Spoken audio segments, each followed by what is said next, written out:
Coming up on this episode of Aftershock, Kim teaches us about the dark history behind Halloween. Mia cooks up a special treat. And Patrick met with someone who hands out tricks with his treats. What's up, Cypress Bay? I'm Alexa Podolsky. And I'm Oliver Sula. And Aftershock starts now.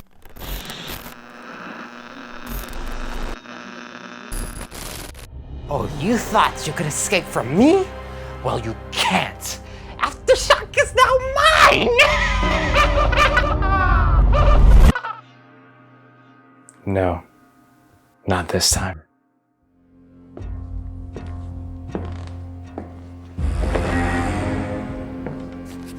This show needs a hero. They need me. I am vengeance.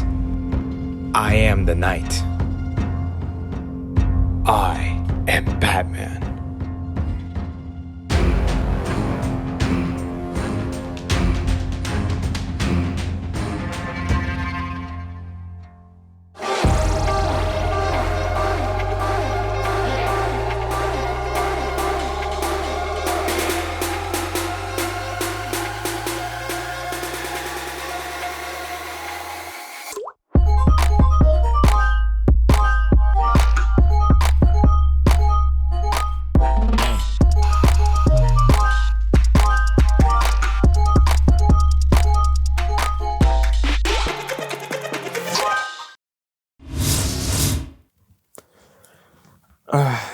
Okay, I'm back. Dude, where'd you go? Don't worry about it. Okay. Anyways, due to the coronavirus, this year Halloween's going to be spent a little bit differently. So Sabrina went around to see how those in our community are going to spend this ghoulish holiday. I've had many frights, but nothing like this. This season, we're faced with the scariest thing imaginable, not knowing what to do for our Halloween. There is no doubt that this spooky season is a tricky one, but despite COVID-19 restrictions, 148 million Americans are reportedly finding their way to embrace the haunted atmosphere. I do plan on going trick-or-treating this year with my girlfriend and her nephew. I think most people are still gonna be going out, but they're just gonna be a lot more mindful about where they go, how close they are to other people, and whose candy they're eating. It's definitely gonna be a lot less than it was last year, but we're still gonna try to make the best out of it. The CDC classifies the traditional way of trick-or-treating as a high-risk activity. To stay safe, many others are finding alternative ways to lift their spirits without leaving their homes. So because unfortunately this year we have to follow CDC guidelines, I am going to be staying inside this year and not partaking in any parties or trick-or-treating. But that doesn't mean that I can't have fun. I'm going to stay with my family, watch scary movies, eat candy, and overall just have still a fun time. To keep up with the spooky vibes, my friends and I are doing Netflix party. We're going to watch Scream and eat way too much candy. I mean, I'd like to go out and hang out, but also I like hanging out inside. It's kind of like, if we could, I would love to, but I'm okay with our current situation. Although COVID-19 has put our usual spooky activities to a halt, the ghostly vibes of Halloween 2020 will live on. Sabrina Ares, CBTV. Did you know that trick-or-treating was believed to evolve from a demonic ritual? Scary, right? Well, today I'm going to tell you the dark, haunting truth behind some Halloween traditions. To begin, let's talk about the fun activity called pumpkin carving. The backstory behind this is that in Ireland, people would carve turnips or potatoes to ward away evil spirits. Essentially, they used it as a tool of protection from those that lurk outside. Our second activity is the cute trick-or-treating tradition. It's just several little kids walking around in their adorable puppy costumes or Tinkerbell like myself, right? Well, actually, it's believed that trick-or-treating originated from a ritual where people dressed as ghosts or demons, performed dances around the bonfire, and received treats to appease the evil spirits. There you have it. Just the simple act of dressing up on Halloween has a dark past. On behalf of CBTV, we hope you have a safe Halloween, especially from the spirits. Kimberly Blum, CBTV. I'm Alvaro, the last vampire from Transylvania, and this is my routine. First off, I get off my comfy woolen bed and I get ready for breakfast. Breakfast typically contains my leftovers from the night before. Next up, I have to sharpen my teeth. As all vampires know, we have to take care of our teeth so that we can eat well. Then, after covering myself up from head to toe, I have to get at least an hour of sunlight. Contrary to popular belief, vampires love the sun.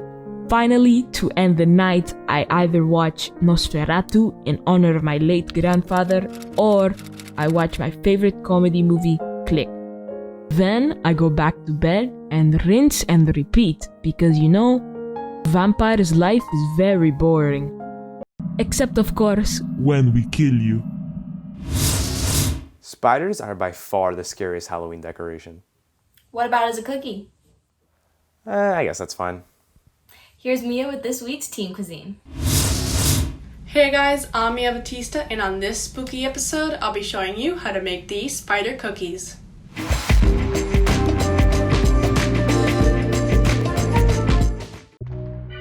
For this recipe, all you need is mini Reese's peanut butter cups, eye candy, fake ones of course, black icing or chocolate, and your choice of cookies.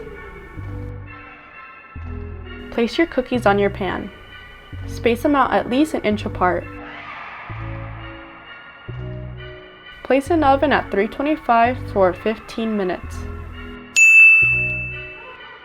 Let cool and start placing your Reese's peanut butter cups. Make the spider legs with the icing or chocolate. And finally, put on the eyeballs. There you go, a spider cookie, great for this Halloween season. Mia Batista, CBTV. What's up, Cypress Bay? I'm Alex Land, and today I'm going to be rating the Halloween edition of your favorite snacks. First up, Halloween Oreos. Sorry, jump scare. I love the pumpkin design on the cookie, and the orange frosting really gets you in the Halloween spirit. However, they don't taste any different from the original. A solid 4 out of 5 pumpkins for me. The next spooky snack, Welch's Halloween Fruit Snacks. These classics have completely revolutionized their packaging, really transporting you into the spooky season. On top of that, the gummies have Halloween-themed shapes and new flavors. This treat, enjoyed by kids and adults, scores a resounding 5 out of 5 pumpkins. Closing out our monstrous munchies, Pirates Booty Boos. Stop that! Sorry, this childhood snack adds to the Halloween spirit by adding 2 new puff shapes and changing up the pirate-themed packaging.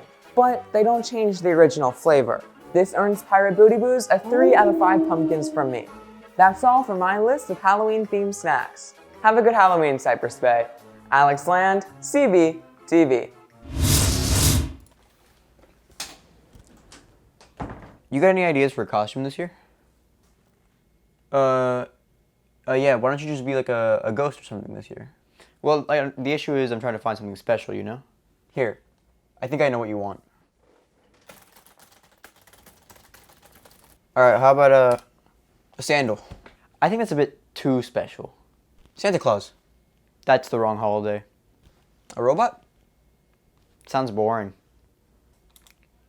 Yeah, I don't know, man. You know what? I think I've got the perfect idea. I'll be right back. I mean, if you say so.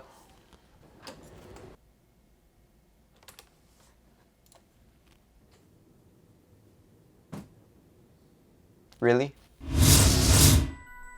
Imagine your darkest and deepest fears. You could be walking down a dark and scary hallway. Or maybe the scariest creature that you know of is standing right in front of you.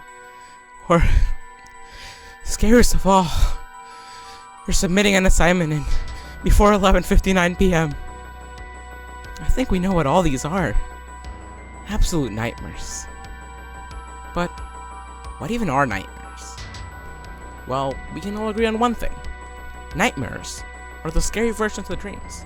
Over the decades, discussion after discussion has been had on what dreams actually mean. Some believe it is the answer to the universe, but most credible scientists have determined that they don't mean anything. You see, dreams are really just our unconscious brain trying to recap everything that we saw during the day. It's like backing up a file from a USB drive onto your computer. When it does this, the conscious part of your brain doesn't really know what to think of everything that's going on, so it just plays back everything visually for you. So then, nightmares are really just our brains recapping the unpleasant things we saw during the day. That's why they're scary, because in real life, they're scary to us. Well folks, just remember, dreams and nightmares don't really mean anything. They won't impact your life. Or will they? Please wake up. Please wake up. Help us. Help us. Help us!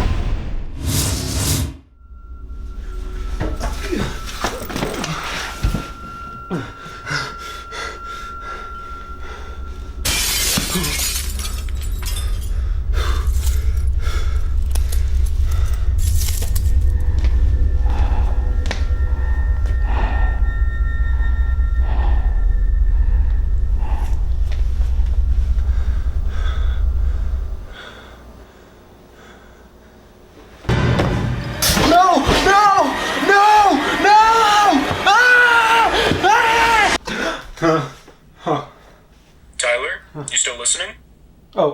Yes, Mr. Let's-Go.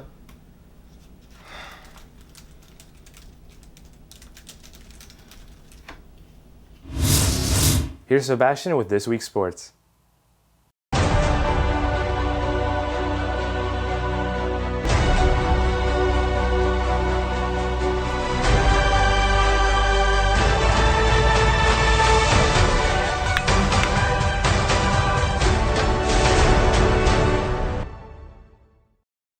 What's up, Cypress Bay? Yes, it is spooky season, but it is also football season. So here's Zach with the update. What's up, Cypress Bay? I'm Zach Bond, and today I'll be going over the injuries in the NFL and giving you a general league update. These injuries can be due to the lack of coaching and practicing because of the global pandemic. To start us off, Antonio Brown is now officially on the Tampa Bay Buccaneers. Brown signed his contract Tuesday morning and includes a base $750,000 salary with a max worth of $2.5 million. The contract is only a one-year deal as of now. Odell Beckham will be out for the rest of the season after tearing his ACL in Week 7 of the league, and this is a huge hit to the Browns' offensive line. Even more bad news for the Browns comes when they announce that Myles Garrett will need to sit out practices with an ankle injury. In other news, the Ravens signed former Pro Bowl wide receiver Des Bryant, who has been absent in the league since 2018. The Minnesota Vikings signed cornerback Marcus Salas and released center Brett Jones from their active roster. Finally, the Cowboys are trading defensive end Everson Griffin to the Lions in return for a conditional 6th-rounder. And that's all the sports news that I have for today. Zach Bond, CBTV. That's all for this week's Lightning Athletics. I'm Sebastian Fish-Matherin, CBTV. Have you heard of the legend of the clown? Oh yeah, they say that no one dares to come near his house in fear of coming in contact with him. Deep in the darkest corner of Preserve 1 lies the Nandina Funhouse. But this house is anything but fun, and the being that resides there, the clown.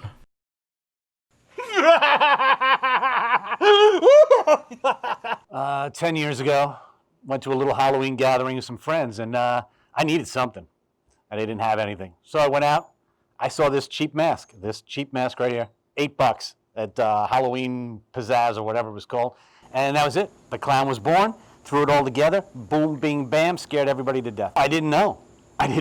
Who could be afraid of a clown? I thought clowns were happy and joyful and getting the party hopped up, and then people were terrorized. See, it's trick or treat. So there's an option there, and I pick option A, which is trick. All the time, trick, trick, trick. Onions, sardines in cans, cup of noodles, that's what I give out. No one has seen what lies beneath the mask and lived to tell the tale.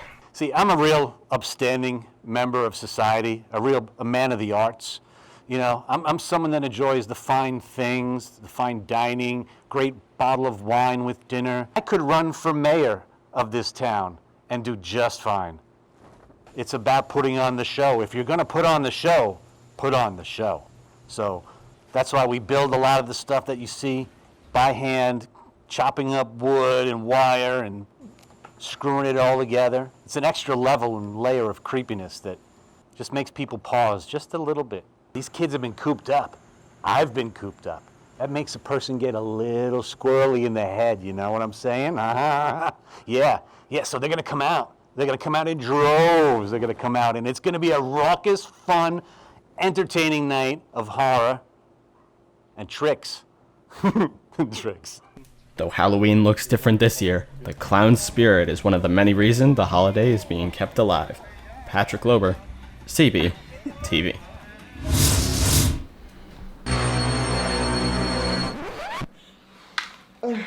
Hey everyone, I'm Luca Vieira, and to celebrate the most frightful time of the year, we're taking a look at the 3 films you need to watch this Halloween. Starting off, we have Suspiria. If you've never heard of this film, you're out of luck. This candy-colored masterpiece from Italian director Dario Argento follows Susie Banyan, an American ballet student who travels to Germany to attend the mystifying Tanz Academy. After a series of bizarre murders, Susie begins to discover the dark secret behind the school. Susie, do you know anything about witches? Suspiria's absolutely gorgeous visceral cinematography, combined with its kicking score by rock band Goblin, makes the film a true work of horror. Next on our list is The Shining, the work of cinematic genius Stanley Kubrick. The Shining follows Jack Torrance and his family as they move into the haunted Overlook Hotel over the winter, and slowly descend to insanity.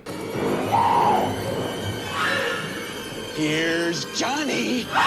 This movie is just downright creepy. The eerie camera work, combined with outstanding performances from Jack Nicholson and Shelley Duvall, makes The Shining not just a horror classic, but a cinematic masterpiece. And of course, what Halloween movie night would be complete without Halloween? It's the classic slasher tale of Michael Myers who, years after murdering his sister, enacts revenge on the teenagers of Haddonfield, Illinois. The film, despite its laughable budget of $300,000, is claustrophobic and tense at every turn, thanks to the brilliant directing of John Carpenter, who also wrote the film's iconic score.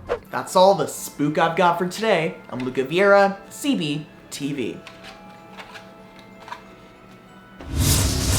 Good evening, Cypress Bay, and welcome to a special ghoulish edition of Quarantine Bedtime Stories. Today I will be reciting a story of my own creation. So, shall we begin? On Halloween night, without regard for the clock, a young boy sat, looking through TikTok. The boy, still scrolling, began to grow tired, but soon he felt as though he was being admired. He heard a voice from the foot of his bed, or was it within his own head? Come closer, child, it spoke with a rasp. Come closer, within my own grasp. Please, don't hurt me, I mean you no harm. The creature started reaching, extending its arm. The boy grew panicked, beginning to weep. Luckily, his father came home, yelling, "Go to sleep!" The creature had vanished, but the boy stayed shivering. "Don't stay up late on Halloween," the voice said, the boy still quivering. This concludes our spooky story for this special edition of Aftershock. I'm Logan Seelig, and from all of us at CBTV, happy Halloween.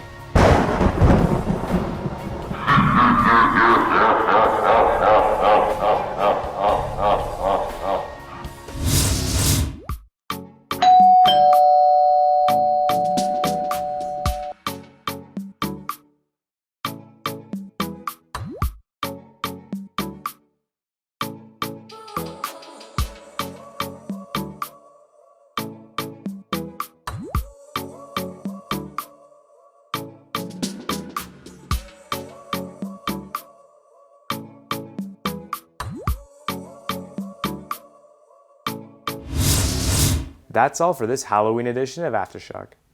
If you want to watch previous episodes, visit our YouTube channel at Cypress Bay CBTV and follow us on all of our social medias. I'm Oliver Sula. And I'm Alexa Podolsky. Have a safe Halloween, everyone.